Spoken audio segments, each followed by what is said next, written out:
Hey, today I want to talk about a story that I read in the Bible about the prophet Elijah.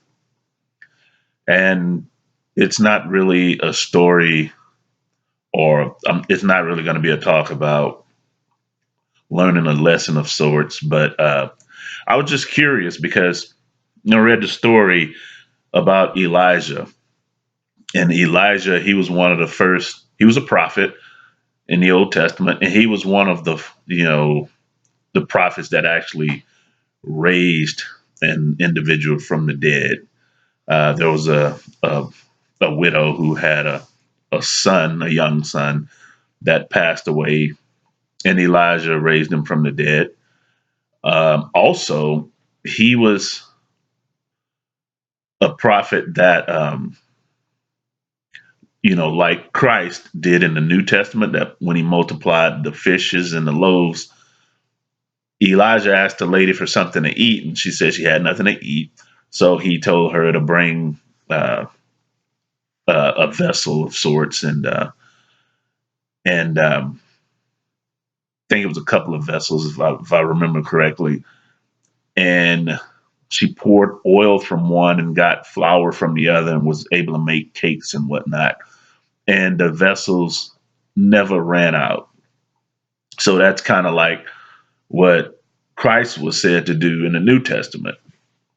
But then, when I think about Elijah, I was like, what's really going on with this guy? Because if you look at Elijah's story, his history, it's kind of vacant. Like you see all these other characters, including prophets and whatnot, and they have like the Bible indicates who their father was, and that kind of thing, something along the line of their lineage. But it's like Elijah, he kind of just appears out of nowhere.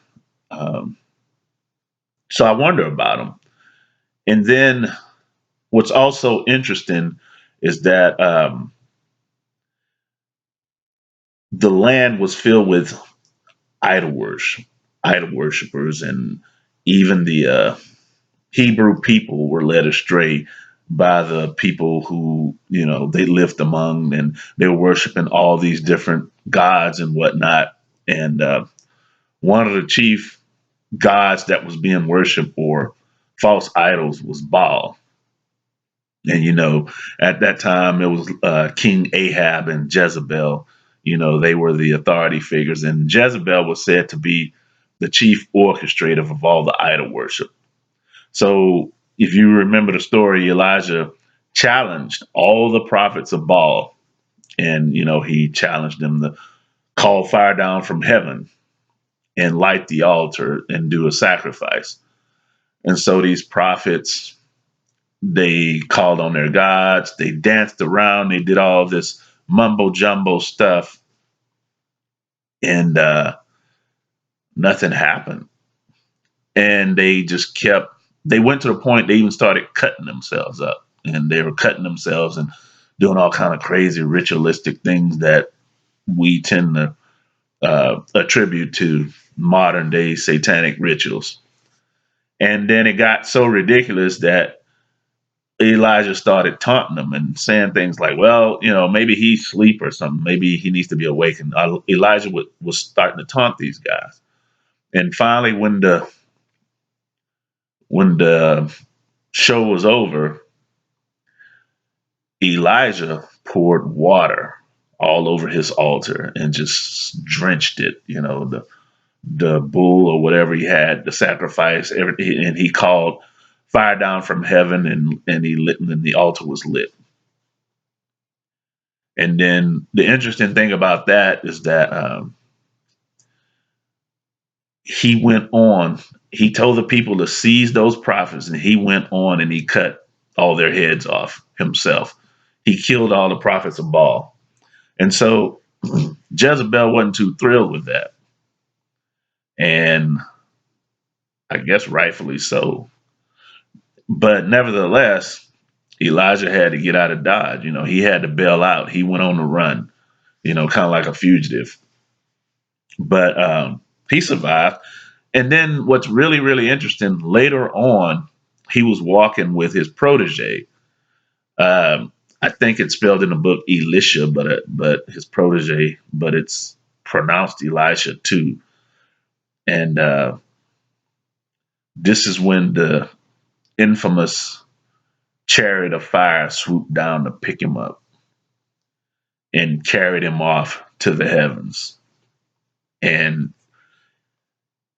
his protege was told, well, his protege wanted to take up where he left off, but his protege was told, okay, well, if you see me, if you see the process of me getting picked up by the Lord, then you know you'll get the mantle. You'll be the next prophet.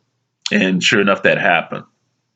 So Elijah gets picked up by a chariot of fire, and that's that. He's gone. And then what's really interesting about that, you hear nothing about him. And then in the New Testament, it gets revealed that the prophecy that Elijah would come again, and the prophecy was filled again because John the Baptist was really Elijah come back. And what's weird is that there's a misconception that Elijah was reincarnated. That's what people call reincarnation, an episode of reincarnation in the Bible. But if you really think about it, it's really not, because Elijah really didn't die. He didn't like die, have a funeral, dead and buried, whatnot. He just got picked up by a chariot of fire. So that's kind of like not necessarily reincarnation. And next thing you know, during the time of Christ, he's back as John the Baptist. So it's like, what is that about? Who is this character, Elijah? And the irony, people might even say it's karma. As Elijah lopped off the heads of the prophets of Baal, when he came back, he got his head lopped off. And it was lopped off by the queen at that time. She wanted, uh, I'm sorry, yeah, well, he was Elijah as John the Baptist, but the queen at that time wanted the head of John the Baptist on a platter. How's that for some strange, ironic karma? And even John the Baptist, it's like, what's his story? I mean, all of a sudden, he's just a voice crying out in the wilderness. I don't know. It's just something to think about. I don't know if any of y'all know any backstories about Elijah or John the Baptist, who's also supposed to be Elijah. But I just wanted to put that bug in your head. If you know anything, let me know, because I'm curious. I'm curious about biblical history and a couple of the characters. Well, more than a couple. A few of them tend to fascinate me, and because their storylines were very instrumental in my own spiritual growth. So, anyway, um, thanks for listening. Hope I got the gears turning in the head. And if you come up with something, hit me up. Take care. God bless.